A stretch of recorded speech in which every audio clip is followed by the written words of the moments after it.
Hello everyone, my name is Ben, and welcome to the Military and Politics Digest, where we explore the world of politics, international relations, military and political history, military science, and technology. Today, I want us to look at the similarities between Adolf Hitler and Russia's Vladimir Putin in terms of their ideologies and practices. The similarities are endless and I will only mention the much that I can. The first similarity is that both practiced dictatorship and fascism in the leadership of their states. They were both legitimately elected into power and eventually became dictators and destroyed democracy in their states. They both consolidated power by intimidating, arresting, and killing opposition members. They both used state police to inflict physical abuse on demonstrators or protesters through arrests, harassment, and detentions. The second similarity is that they both practiced totalitarianism and therefore, used state machinery, power, and influence to spread propaganda to gain countrywide support from their subjects. They both used state apparatus to control the media, prohibiting media reports criticizing the government or having views from the opposition members. The third similarity is that they believed that their races or ethnicities, and that is, the German and Russian races or ethnicities respectively, were superior to others, exceptional, special, and with a great history and prowess traditionally. The fourth similarity is that they both had national grievances of injustice from the Western powers, and the need to unify their people, the Germans and Russians respectively, to avenge perceived historical injustices from the Western powers. In the case of Adolf Hitler, the Western powers defeated and humiliated Germany in World War I and forced Germany to surrender on terms of the West dictated in the Versailles Treaty, which Germany was forced to sign, leading to not only a humiliating end of the war for Germany, but also the demilitarization of Germany. Hitler therefore, mobilized the German people through his Nazi party to wage war against the Western powers, leading to the outbreak of World War II. In the case of Putin, he believed that the Western powers, through their political, economic, and socio-cultural values and ideologies, contributed to the collapse of the Soviet Union, which was everything he adored and lived and worked for in his life. These Western values and ideologies became more favorable to the people in the Soviet states and they demanded independence and one by one, declared independence from the Soviet Union following the demolishing of the Berlin Wall in 1989. In 1991, the Soviet Premier Mikhail Gorbachev caved into this pressure and formally dissolved the Soviet Union, and this was seen as an ideological victory by the Western powers and the rest of the West-affiliated capitalist countries and a humiliating defeat of Russia and the Soviet Union. The newly formed independent ex-Soviet states began shifting their allegiance from Moscow to the Western powers as many of them joined the European Union and the North Atlantic Treaty Organization, which is a military alliance. They joined this alliance to receive protection from any possible future Russian aggression and attempts at subjugation. According to Putin, the West contributed to the collapse of his beloved Soviet Union and deprived Russia of its spheres of influence and glory. He used this to stir resentment amongst Russian people against the Western powers and mobilize the Russian people to wage war against the Western powers, to restore Russia to its long-lost glory and power in the world, and the only way he could accomplish this, was through military invasions, annexations, and ultranationalist control of ex-Soviet states, for example the 1990s military invasion of semi-autonomous Russian Republic of Chechnya, the 2008 military invasion of Georgia and annexation of Abkhazian and South Ossetian provinces of Georgia, the 2014 military invasion of Ukraine and annexation of the Crimean province of Ukraine, the 2022 military invasion of Ukraine and annexation of more provinces in the Donbass, Kherson, and Zaporizhia regions. There are speculations amongst analysts that Putin desires to restore the Soviet Union or expand Russian borders into other sovereign states so that he can create a modern larger Russian empire, just like the historical political figures he admires in Russian history like the Tsars who used expansionist policies to expand Russian borders to create a very huge empire. The fifth similarity is that both believed and asserted that their states were surrounded or encircled by hostile states that victimized citizens of their ethnic origins. For example, Hitler claimed that European states were victimizing and mistreating German-speaking people in their countries. Putin also claimed that some European states were victimizing or oppressing Russian-speaking people in their countries. Both Hitler and Putin used these false excuses as pretexts for military invasions and annexations of sovereign territories of or whole of their neighboring states, in the name of protecting people of their ethnicities and languages in the neighboring states.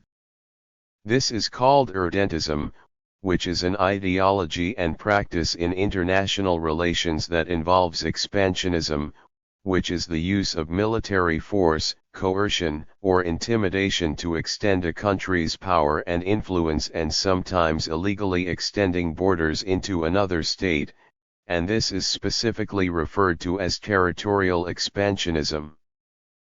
The sixth similarity is that both believed in and practiced ultranationalism, which is an extreme form of nationalism and is centered on the belief that one state should dominate the internal affairs of another state even by use of coercion or force, specifically, military force, in the pursuit of national interests. In the case of Putin, he believed that Russia should dominate the internal affairs of Russia's neighboring ex-Soviet states like Georgia, Ukraine, and the Baltic states of Poland, Lithuania, Estonia, and Latvia. After the collapse and formal dissolution of the Soviet Union, the former states of the Soviet Union leaned towards the West, joining Western international organizations and institutions like the European Union and NATO to protect themselves from any possible future Russian coercive influence and aggressive expansionism, including territorial aggression and expansionism. Russia under the leadership of Boris Yeltsin following the dissolution of the Soviet Union, to some extent, accepted the geopolitical reality of the post-Soviet era and signed treaties or agreements of non-interference in the internal affairs of the ex-Soviet states and also non-interference in the security arrangements, preferences, and architecture of the ex-Soviet states. These treaties include the Budapest Memorandum with Ukraine and treaties and agreements signed at the 1999 Istanbul Summit. This means that ex-Soviet states who wanted to join the European Union and NATO or whatever Western institutions, were free to do so, as per these treaties and agreements. However, when Yeltsin stepped down and handed over power to Putin, Putin reversed these policies by Yeltsin and branded the West the enemy of Russia and NATO especially, as a threat to Russia's interests and security in Eastern Europe. He asserted that ex-Soviet states should refrain from joining Western institutions like the EU and NATO, and he later lamented the collapse and dissolution of the Soviet Union as the greatest geopolitical catastrophe of the century and the West and its ideologies were to blame. He therefore concluded that to restore Russia to its former Soviet glory, Russia must secure its so-called sphere of influence in Eastern Europe from Western influence by literally interfering in and controlling the internal affairs of the ex-Soviet states in Eastern Europe and also, if possible, expand Russia's borders into these states to solidify or affirm full ultranationalist control of these states. This foreign policy under Putin that is geared towards interference in internal matters of other states and expanding Russia's borders into other sovereign states without international authority and consent of affected states, has no legal basis under international law and is a direct violation of international laws as enshrined in the United Nations Charter. Putin's Russia has had minimal influence on and interference in ex-Soviet states that had westernized and joined EU and NATO, but those who had not yet joined by 2008, were so unlucky and became military and ultranationalist targets for Russia, for example, Georgia in 2008 and Ukraine in 2014 and 2022. In the case of Adolf Hitler and his Nazi regime, they exerted considerable efforts to control and affect the internal affairs of European states, particularly during the 1930s and throughout World War II. These efforts included diplomatic and political pressure, military invasions, and puppet governments. Hitler attempted to control European states' internal affairs in multiple ways. The first is diplomatic pressure and alliances. Before the outbreak of World War II, Hitler relied on diplomacy to exert influence on other countries, formed alliances and pacts to isolate his enemies and secure his eastern and western flanks. The Molotov-Ribbentrop Pact Nazi Germany signed with the Soviet Union in 1939 is a good example, as it not only secured Germany's eastern border but the seventh similarity is that both Hitler's and Putin's regimes were active in human rights violations in their respective states and the states that they subjugated, victimizing both civilians and military personnel. For example, during World War II, Hitler's Nazi military forces wasted their resources bombing British civilians and civilian infrastructure to crush British morale for the war, when these resources could be used in targeting and destruction of British military forces and their assets. This wastage of resources by Nazi Germany on civilian targets worked in the favor of the British and Allied ultimate victory over Hitler's Nazi Germany in the war. Putin's military forces also wasted much of their resources bombing Ukrainian civilians and civilian infrastructure since the beginning of the 2022 Russian military invasion of Ukraine, a move that failed to crush Ukrainian morale and change the tides of war against Ukraine. Russian military forces were also involved in the torture of Ukrainian civilians and Ukrainian soldiers captured and held captive as prisoners of war, a violation of the Geneva Conventions on the Rules of War. The eighth similarity between Hitler and Putin is that they both believed in and practiced militarism and formed political and military alliances with other authoritarian states. On the part of Adolf Hitler, he protested the demilitarization of Germany after World War I, which was dictated by the terms of surrender for Germany in the Versailles Treaty, signed to end the war with the Western powers. Germany's military was reduced in size and capabilities, and when Adolf Hitler got in power, he embarked on the rearmament of the German military and militarization of Germany. This militarization involved increasing the size and capabilities of the German military forces and engaging deeply in the research and development of new weapons systems, chemical and biological weapons, aircraft engines, and many more military resources.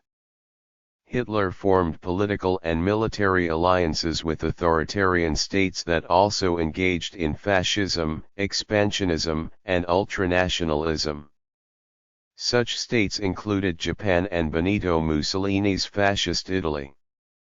On the part of Putin, since he got into power, he has enabled the militarization of the Russian state and society around ultranationalist ideals aimed at Russia's neighboring states, especially the Eastern European ex-Soviet states, all in the name of restoring Russia to its long-lost glory of a powerful empire in the international system. He has accelerated the research and development of new modern weapons systems, ranging from the AK-12 infantry rifle, the Sukhoi 35 fighter jet, and the Kinzhal and Zircon hypersonic missiles. Putin has rallied the Russian society to support his militaristic, ultranationalist, and expansionist ideals, which have led to the Russian military invasions and annexation of sovereign territories of Russia's neighboring states such as Georgia in 2008 and Ukraine in 2014 and 2022. Putin does not want these countries to join NATO and EU, claiming this threatens Russia's interests and security, and therefore seeks to dominate and control the internal affairs of these states for the benefit of Russia but to the detriment of these states. Putin has built alliances, both formal and loose economic, political, and military alliances with authoritarian, totalitarian, militaristic, and ultranationalist states such as North Korea, the People's Republic of China, Iran, and Syria. Thank you very much for taking the time to watch and listen. Kindly remember to like, share, and subscribe to this channel for more updates. If you wish to support this channel, you can buy me a coffee through the link in the video description. I also have books and articles that you may acquire if you wish to, and you may do so via the links in the video description below. The academic information used for the creation of this video can be accessed via the links in the video description. Thank you once more and see you next time.